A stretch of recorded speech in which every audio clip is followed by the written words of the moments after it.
At family dinner, my entitled cousin tried to shame me for not lending him money until I exposed his lies with proof. His face went pale, and the shockwave that followed changed everything.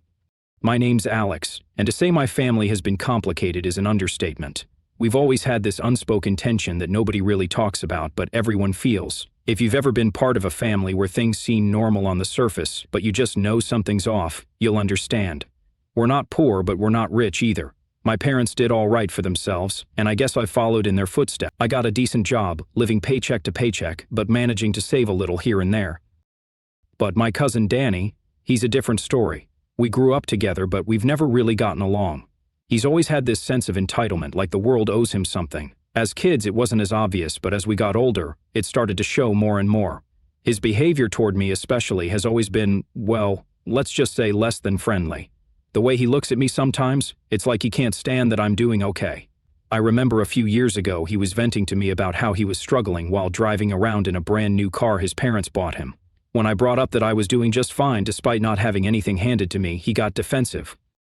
Fast forward to today, and I'm sitting at a family dinner, trying to hold it together. This gathering, like most others, is an excuse for my relatives to pretend everything's fine. We meet at my aunt's house, a little suburban home with a white picket fence, but everything's tense inside. My aunt, uncle, and cousins are there, as usual. The air is thick with forced conversation and awkward smiles. My cousin Danny, of course, is in the middle of it all, talking loud enough that everyone can hear him, but never actually saying anything worth listening to.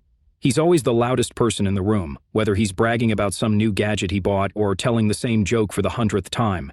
I just sit there, nodding, trying to get through the night. As usual, no one talks about the real stuff. No one brings up the fact that Danny thinks he's entitled to everything just because we're family. And yet, there I am, the black sheep, trying to avoid confrontation while everyone else pretends everything is fine. Then the conversation shifts. My aunt asks me how work is going. I don't mind, work's fine. I tell her it's steady, and she nods like it's the most interesting thing anyone could have said. I know she's trying to make small talk, but it's clear that no one really cares about the details.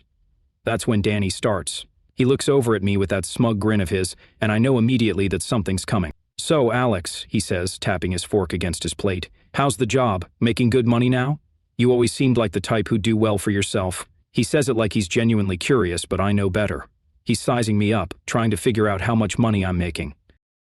I don't answer right away. I know he's fishing. "Oh, you know," I reply casually. "Just the usual, working, saving up a bit here and there, nothing too crazy."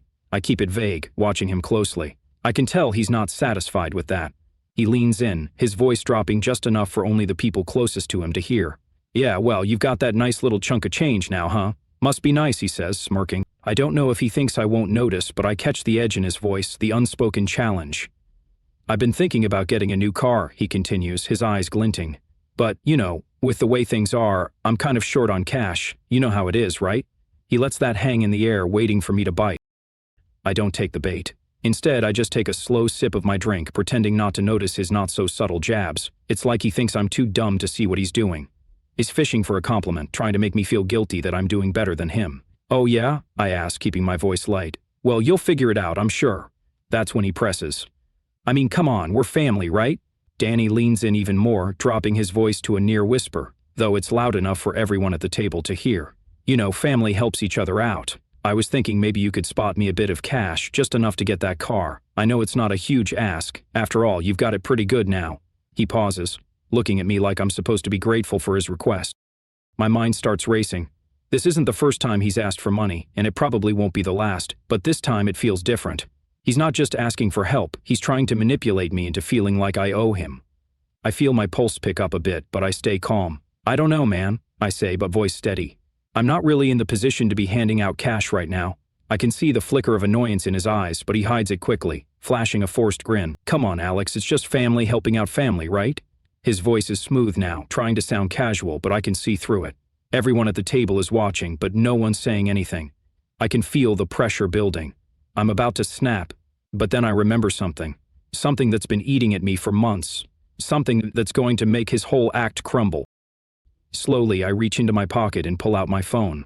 I tap a few times, scrolling through a conversation. The tension at the table is almost unbearable as Danny watches me, unsure of what I'm doing. I look up at him, a small smile forming on my face. "You want to talk about family helping each other out, huh?" I say, my voice sharp. I swipe the screen and show him the message. "Then explain this." The room goes dead silent. I can feel the eyes of everyone at the table burning into me, but I don't look away from Danny's face. I keep my finger on the screen of my phone, holding it just high enough for him to see.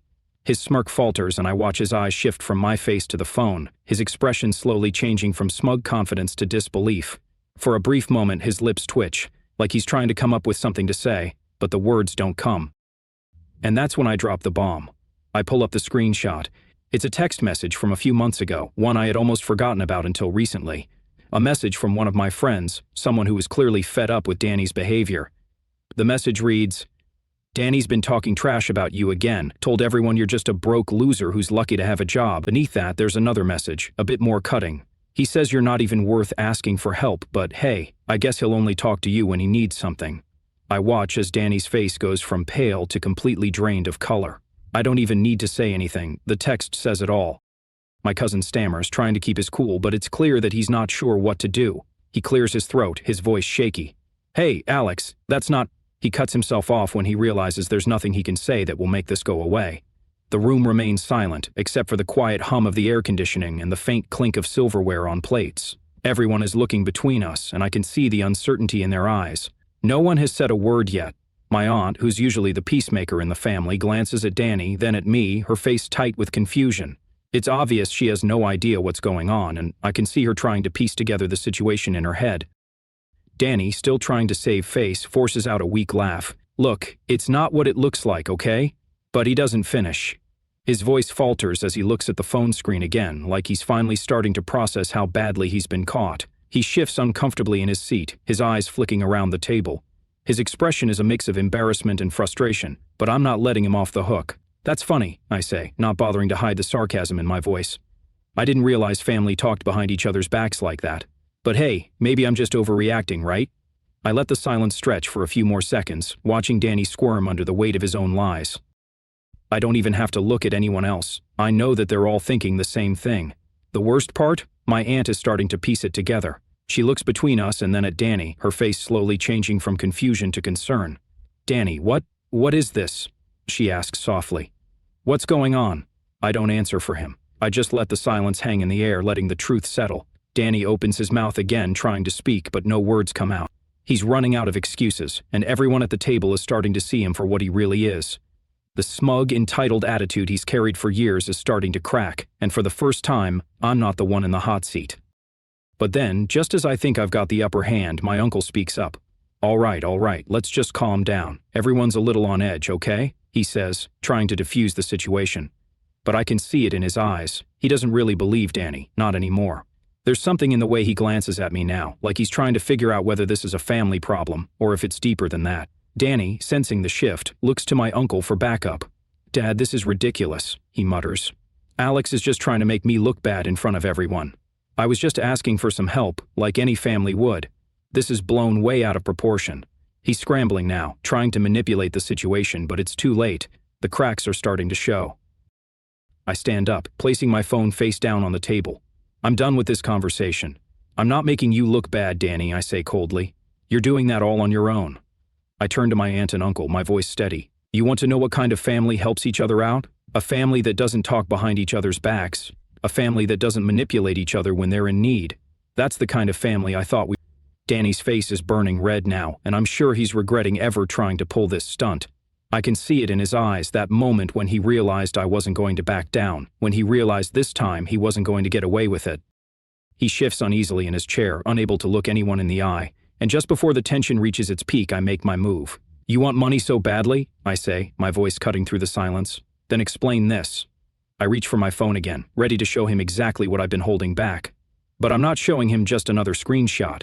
This time, I'm pulling up something else, something that will be the final nail in his coffin. I slide my phone across the table, face up, the screen glaring in the dim light of the dining room.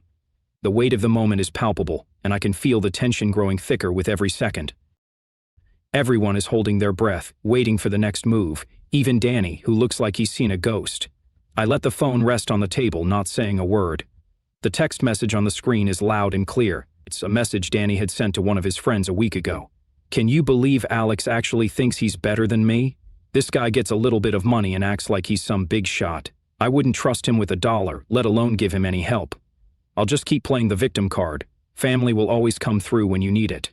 The words hang in the air like a slap. Everyone stares at it. The silence suffocating. Even my uncle, who's usually the peacekeeper, sits back in his chair, eyes wide, not sure how to process this. My aunt's face is a mix of disbelief and shock, her hand trembling slightly as she reaches for her wine glass. Danny's face turns ghostly pale, his hand shaking as he reaches out to grab the phone, but I pull it away just in time. "You want to keep pretending you're the victim, Danny?" I ask, my voice steady, but there's a coldness to it now that cuts through the room. "You want to keep playing the family card, or should we talk about how you've been trash-talking me behind my back, calling me a loser to your friends while trying to suck up to everyone else when you need something?" The blood drains from his face, his lips part, but no words come out. His entire posture is deflated, his usual arrogance gone, replaced by something I haven't seen in years: vulnerability. And I can tell by the way his eyes dart around the table that he knows he's lost this round. The room is dead silent now, save for the soft clinking of my aunt's glass as she sets it back down with a shaky hand. My uncle looks at Danny, then back at me, then back at Danny. There's no sign of the usual calm authority he has, just a weary look, like he's finally realized that his son has been the one causing the mess all along. Danny clears his throat, trying to recover some semblance of pride. This is all a misunderstanding," he says. His voice quieter than before, but even I can hear the desperation in it now, the cracks in his defense. "No, Danny," I reply firmly, locking eyes with him. "This isn't a misunderstanding. This is you trying to manipulate everyone around you. You've been playing the poor me act for so long, making everyone think you've got it hard, that you deserve help. But you've been using everyone, including me." Danny's mouth opens and closes, but the words don't come. His mind is spinning, searching for some way out of this mess, but there's nothing. His shoulders sag as the weight of his own actions finally hits him. The arrogance, the manipulation, the lying, it all catches up to him in this one moment. But I'm not done yet. I turn to my aunt and uncle, my tone softening just enough to show them that this is more than just about Danny's petty action. "I didn't want to have to do this in front of everyone," I say, my voice calm but firm, "but you deserve to know what's been going on behind the scenes. Danny's been trying to manipulate everyone in this family for his own gain, and now he thinks he can pressure me into giving him money just because he's family." Danny's eyes widen, and I can see him panic. "I didn't mean it like that. I wasn't trying to manipulate anyone," he stammers. I stop him. "No, Danny," I interrupt, my voice louder now, no longer allowing him to weasel his way out. "This is exactly what you do. You gaslight everyone around you into believing you're the one who's been wronged, and when that doesn't work, you use the family card to make us feel guilty." I let that sink in for a moment, letting the full weight of my words land. The silence stretches on, thick and heavy, until finally my uncle speaks up, his voice thick with disappointment. This isn't the first time you've acted like this, is it?" he asks, his eyes narrowing at Danny. Danny's jaw clenches and he opens his mouth to protest, but my uncle holds up a hand, silencing him. "You've been doing this for a while now, haven't you? Using people, playing the victim, and taking advantage of their generosity whenever it suits you?" Danny doesn't respond. He can't. My uncle's words hang in the air, the final nail in the coffin of Danny's carefully constructed facade. I stand there for a moment, letting the gravity of the situation settle. It's finally over. Danny's no longer the golden child who can do no wrong. I can see the cracks in his armor, and they're only getting bigger. But before he can respond, my aunt looks at me, her eyes softening. "Alex, I didn't know any of this. I'm so sorry. We should have noticed sooner." Her voice trembles, and it's clear she's struggling to reconcile the son she's known with the person standing in front of us. Danny shoots her a desperate look, but she doesn't meet his gaze. She's seen enough. I can feel the eyes of everyone on me now, and for a moment I wonder if I've gone too far. But then I realize, no, this needed to happen. It was long overdue. Danny's not going to get away with this, not anymore. And if that means making him face the consequences of his actions in front of everyone, then so be it. The silence lingers, but now it's not uncomfortable, it's expectant. The tension in the room is palpable, and I know this moment is one Danny will never forget. But there's one more thing I need to say, one last thing that'll make sure he understands the full weight of his actions. "Just remember, Danny," I say, my voice low, "family doesn't help each other by taking advantage of one another. It's about respect, honesty, and not pretending to be someone you're not when you need something." I wait for him to respond, but there's nothing left to say. The ball is in his court now, and I've made sure everyone here knows exactly who he is. But then my aunt speaks up again, her voice softer now, more apologetic. "We're going to need to talk about this later, Danny. All of us. The words are final, and I know that whatever happens next, nothing will be the same. But for now, I let the weight of the silence linger. Danny finally pushes his chair back, standing up abruptly. His face is flushed, eyes wide with a mix of frustration and humiliation. He glares at me one last time, but the fire he once had is gone. It's replaced by something more painful, realization. He knows he's lost, and there's nothing he can do to fix it now. Without saying another word, he storms out of the room, slamming the door behind him. The house seems to exhale a collective breath, as if the tension in the air has been lifted. My aunt and uncle sit there, stunned into silence, processing everything that just unfolded. "Alex," my uncle begins, his voice still thick with disbelief. I had no idea. I should have been paying more attention. You didn't deserve any of this." I nod, my chest tightening just a little. "I don't expect anyone to know everything, Uncle Mark, but it wasn't just about the money. It was the way he's been treating me, manipulating everyone around him, thinking he could get away with it just because we're family. It had to stop." My aunt sighs, her hands trembling as she wipes her eyes. "I'm so sorry, Alex. I didn't see it before. I'll make sure we talk about this. Really talk about it when Danny calms down. This family can't keep going on like this." I nod again, my gaze lingering on the door where Danny had exited. In that moment, I realize this won't be the last time this conversation comes up, but for the first time in a long while, I feel a sense of relief. It was a brutal confrontation, but it was necessary. The dinner was over after that. No one really had much to say, and I could tell my aunt and uncle needed some time to process what had just happened. I left shortly after, saying my goodbyes and heading home with a mix of emotions swirling inside me. I was angry at Danny for everything he'd done, but I also felt a strange sense of closure. In the days that followed, I didn't hear from Danny.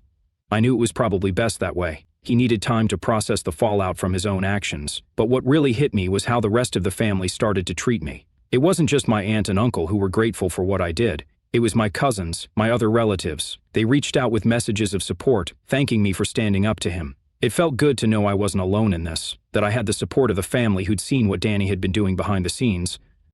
As for Danny, he eventually reached out, but it wasn't to apologize. He wanted something, of course.